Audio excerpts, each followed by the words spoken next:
Hello everyone, we were talking about recombinant DNA technology. Now we will see what is the role of vector in recombinant DNA technology. देखिए vector क्या कर रहा है कि जब हम डीएनए ले रहे हैं पैसेंजर डीएनए यानी जीन ऑफ इंटरेस्ट और वो हम किसी होस्ट सेल में ट्रांसफ़र करना चाहते हैं। वो होस्ट सेल प्लांट सेल भी हो सकती है, एनिमल सेल भी हो सकती है या कोई अदर सेल भी हो सकती है। तो हमारा मोटिव क्या है कि ये जो जीन है ये डीएनए है, डीएनए कंटेनिंग जीन इस सेल में ट्रांसफ़र हो जाए। तो ये डायरेक्ट तो ट्रांसफ़र हो सकता है, लेकिन इसके लिए जो एक सुटेबल मेथड होता है वो है थ्रू वेक्टर, यानी वेक्टर मीडिएटेड जीन ट्रांसफ़र। जो हमने ये लास्ट चैप्टर में हमने इसके मेथड्स भी पढ़े थे। तो इसमें हम ये देखेंगे कि वेक्टर जो होता है वो कैसे जीन ऑफ इंटरेस्ट जो है उसको ट्रांसफ़र करता है। तो वेक्टर के क्या क्या इंपॉर्टेंट फीचर्स होने चाहिए। First is self replicating. जो वेक्टर है it should be self replicating, कि हमने जब उसमें पैसेंजर डीएनए को ट्रांसफ़र भी कर दिया, ये वेक्टर का प्लाज्मिड है और इसमें ये जीन अटैच कर दिया with the help of various enzyme. तो जब तक कि ये रेप्लिकेट नहीं करेगा तब तक इसका नंबर कैसे इंक्रीज होगा। तो वेक्टर का क्या फर्स्ट फीचर होना चाहिए, it should be self replicating, कि ये सेल्फ रेप्लिकेशन करे, यानी 1 to 2, 2 to 4, 4 to 8 इस तरह से अपना नंबर इंक्रीज करे।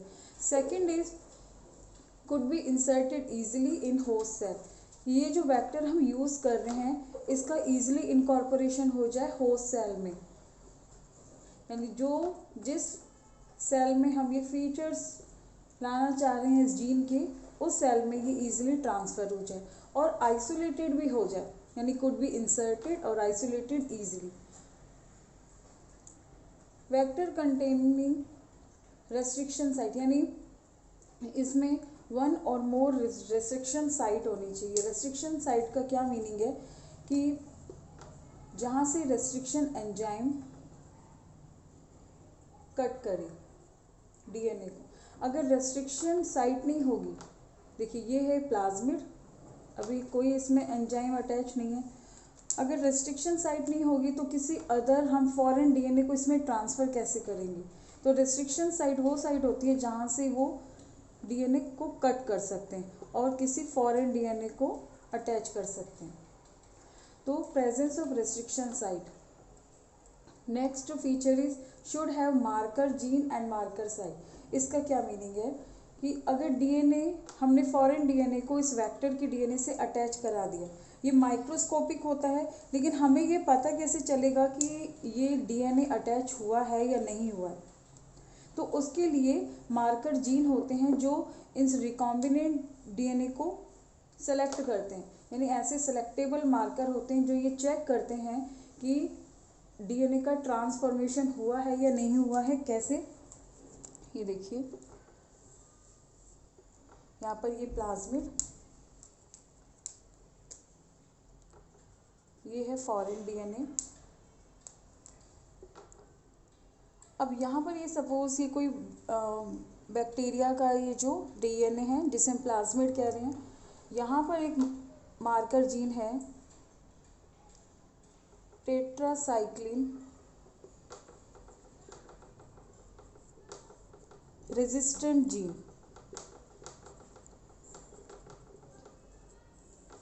ये कैसे एक्ट करता है एज ए मार्कर। जैसे भी टेट्रासाइक्लिन रेजिस्टेंट जीन क्या करेगा, अब हमें कैसे पता लगेगा कि इस प्लाज्मिड में ये डीएनए अटैच हुआ है। हम इस क्या करेंगे, इस डीएनए को एक सॉल्यूशन में रखेंगे जिसमें कौन सा एंटीबायोटिक है, टेट्रासाइक्लिन। वहाँ पर हमने इसको इस बैक्टीरिया को इसमें ट्रांसफ़र किया, ठीक है। इसमें बैक्टीरिया, इस तरह से बैक्टीरिया भी प्रेजेंट है। अगर ये बैक्टीरिया इसकी डेथ हो जाती है, ठीक है, तो इट मीन्स इसका कोई ट्रांसफॉर्मेशन नहीं हुआ। वाई? क्योंकि इसके अंदर टेट्रासाइक्लिन रेजिस्टेंट जीन प्रेजेंट था। टेट्रासाइक्लिन रेजिस्टेंट जीन प्रेजेंट था।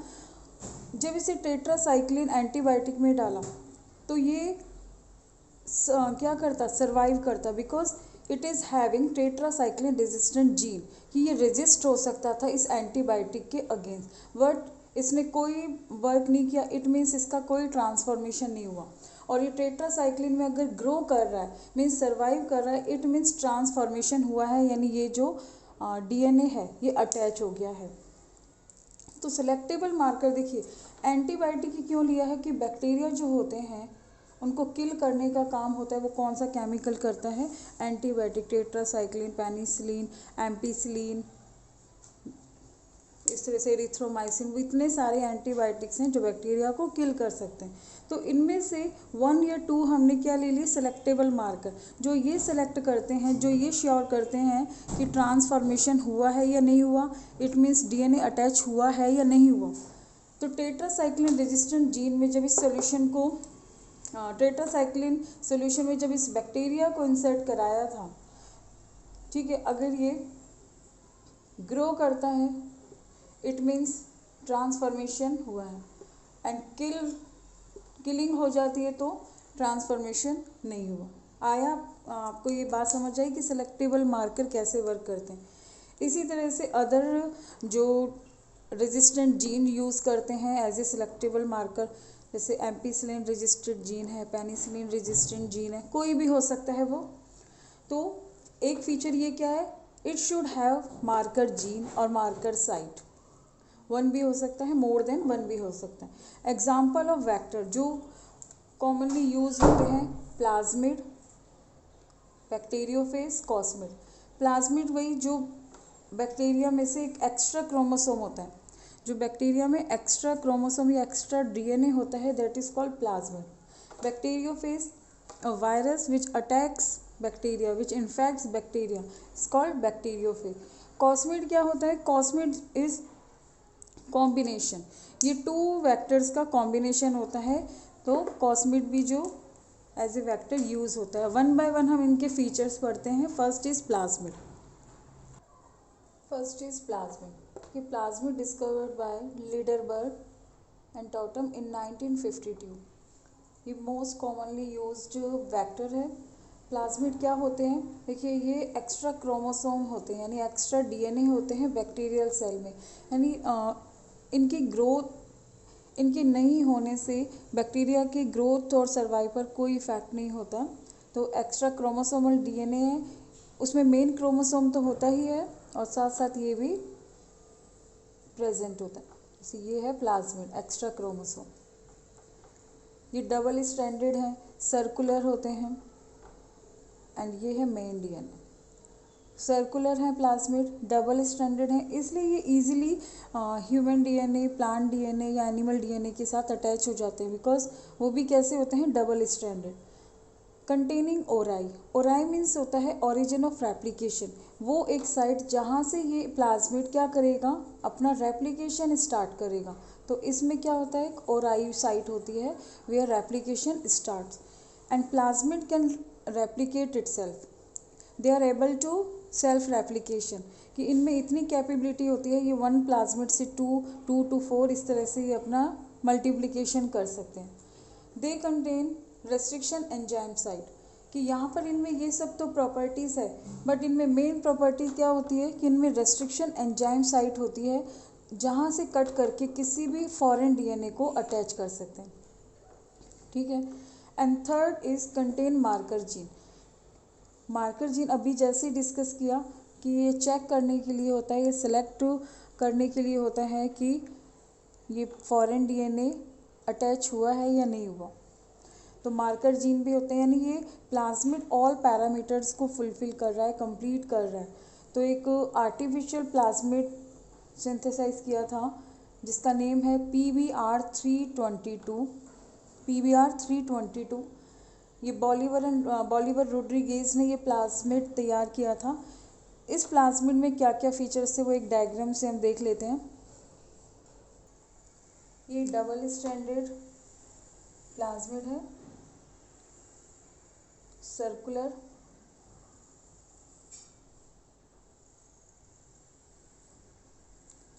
it containing ori site,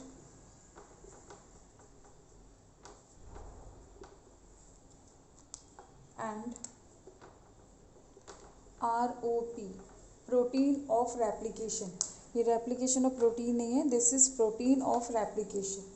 जो प्रोटीन फॉर्म हुआ है इसमें ये है ROP सेट। अब इसमें क्या क्या होते हैं देखिए, अभी प्लाज्मिड के हमने फीचर्स पढ़े कि ये सर्कुलर है, डबल स्ट्रैंडेड है, एंड ये तो आर्टिफिशियली जो सिंथेसाइज हुआ था, इसमें 2 तो सेलेक्टेबल मार्कर थे, ये सेलेक्टेबल मार्कर हैं 2। क्या क्या नेम है? TETR and second is AMPR। इसका फुल नेम है AMPR means ampicillin resistant gene.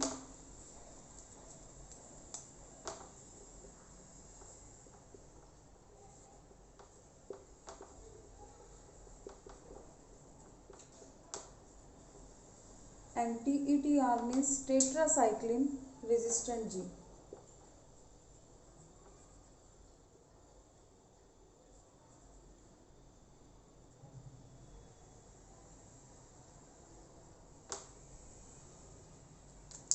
इसका रोल अभी बताते हैं और हम देख लेते हैं इसमें और क्या क्या है। दोनों ये जो है एम्पीसिलिन है, टेट्रासाइक्लिन आर है, इनके बिटवीन कई रेस्ट्रिक्शन साइट हैं। EcoR1, BAMH1, PST1, इस तरह से ऐसे 12, इस प्लाज्मिड में 12 रेस्ट्रिक्शन एंडोन्यूक्लियस साइट थी। अगर अब ये जो प्लाज्मिड है, ये वेक्टर जो है, इसमें क्या अटैच कर सकते हैं हम इस रेस्ट्रिक्शन साइट पर कोई भी जो फॉरेन DNA है उसे अटैच कर सकते हैं। सपोज ये है double stranded foreign DNA means passenger DNA which we want to be cloned, तो इसे अटैच कहाँ करेंगे? बिटवीन TETR एंड AMPR, इसके बिटवीन ही इसे अटैच करेंगे। ठीक है, ये मान लीजिए पहले तो रेस्ट्रिक्शन एंजाइम से कट किया। ठीक है, इसका भी प्रोसेस देखते हैं ये कैसे वो होगा।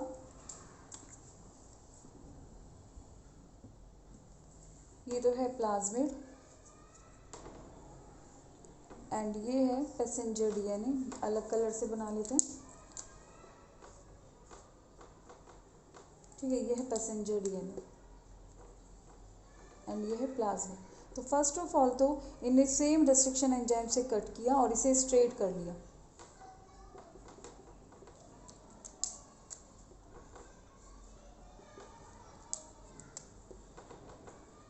ठीक है, रेस्ट्रिक्शन एंजाइम से कट किया, सपोज EcoR1 से किया।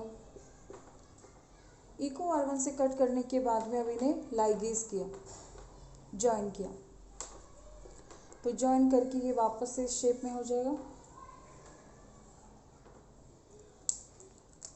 और ये अटैच कर दिया यहाँ पे। बट अब ये कैसे पता चलेगा कि इसमें ये वाला जीन अटैच हुआ है या नहीं हुआ? अब ये पता लगाने के लिए क्या है? TETR and AMPR। ठीक है, TETR एंड AMPR। अब इसमें इसे क्या किया है? इसके टेट्रासाइक्लिन सॉल्यूशन में डाला।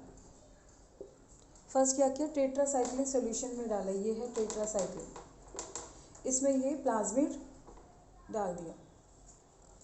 अगर इसके अंदर टेट्रासाइक्लिन रेजिस्टेंट जीन है, ठीक है, टेट्रासाइक्लिन रेजिस्टेंट जीन होगा तो ये इसमें ग्रो करेगा। ठीक है, और अगर इसकी किलिंग हो गई होगी तो इट मीन्स ये क्या हो गया कि इसमें ये बैक्टीरिया अटैच, ये जो DNA अटैच नहीं हुआ। इस तरह से अटैच करते फिर इसे एम्पीसिलिन में देखेंगे तो इनके बिटवीन अटैच करने का मतलब है कि यहाँ पर इनमें से चेक करेंगे, अगर यहाँ पर कोई जीन इंसर्ट हो गया है, ठीक है, कोई ये DNA जो था इनके बिटवीन अगर ये अटैच हो गया है तो ये क्या होगा? ये नॉन फंक्शनल हो जाएगा। तो नॉन फंक्शनल में होना मीन्स कि इसमें ये जीन अटैच हो गया कि अब टेट्रासाइक्लिन रेजिस्टेंट जीन वर्क नहीं कर रहा बिकॉज ये पैसेंजर DNA अटैच हो गया, या फिर इधर अटैच करना या इधर अटैच। अगर एम्फिसिलिन वर्क नहीं करेगा इट मीन्स यहाँ पे ये पैसेंजर DNA अटैच हो गया, और अगर दोनों ही वर्क कर रहे हैं इट मीन्स ये डीएनए अटैच नहीं हुआ है। तो सिलेक्टेबल मार्कर का रोल था to select the recombinant DNA. Clear? तो ये था प्लाज्मिड। इसी तरह से जो अदर हम देखेंगे कि वेक्टर हैं, सेकंड इज बैक्टीरियोफेज।